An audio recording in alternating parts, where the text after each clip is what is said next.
साल नहीं कटवाने।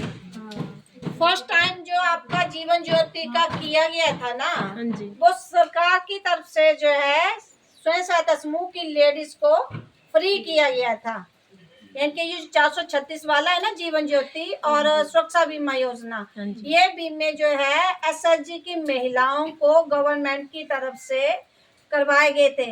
वैसे तो उनके अपने खातों से कटे थे ना उस टाइम जब करवाए थे, लेकिन बाद में सभी लेडीज के खातों में जो है वो पैसे आ गए थे, क्योंकि इस आए हुए हैं। ऐसी बात नहीं आपने चेक नहीं किया होगा, लेकिन मैंने जो है फील्ड में जिन जिन लेडीज के पैसे पहले कटे हुए हैं ना 2 महीने में जो उनके वापस आए हुए हैं, क्योंकि मैंने खुद फील्ड में जाके लेडीज की कॉपियां चेक की थी कि उनका प्रीमियम आया है कि नहीं आया है, क्योंकि इस बात पे इशू उठा था ना पहले कि हमारे जो है पैसे हमें बोला कि गवर्नमेंट देगी हमें फर्स्ट प्रीमियम जो है। मैम परमानेंटली मतलब गवर्नमेंट ही देगी कि मतलब Permanent- एक साल के लिए था वो 1 साल के लिए था फर्स्ट टाइम, है ना।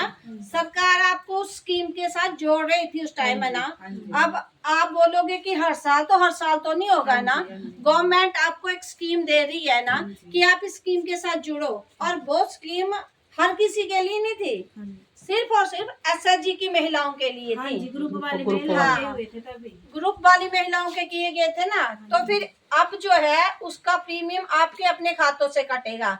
लेकिन क्या है आपको ये चीज जो है ध्यान में रखनी होगी कि अप्रैल और मई में जो है आपके अकाउंट में जो है पर्याप्त मात्रा में, यानी कि कम से कम 1,000 रुपया 1,000 रुपीज जो है आपके अकाउंट में परमानेंट उस टाइम होना ही चाहिए, क्योंकि मई महीने में इसका प्रीमियम कटता है। अगर मई महीने में आपके अकाउंट में जो है पर्याप्त राशि नहीं होगी तो फिर जून से ये रिन्यू होता है और जून में आपका जो है प्रीमियम नहीं काटा जाएगा।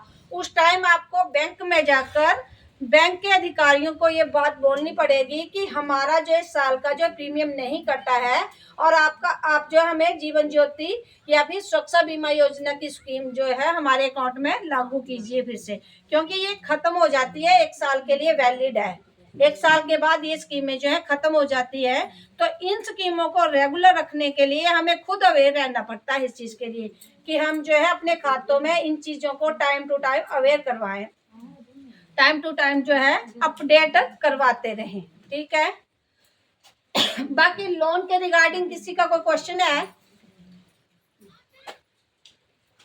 है किसी का लोन के रिगार्डिंग क्वेश्चन? लोन 3 लाख रुपये लोन लोदा ना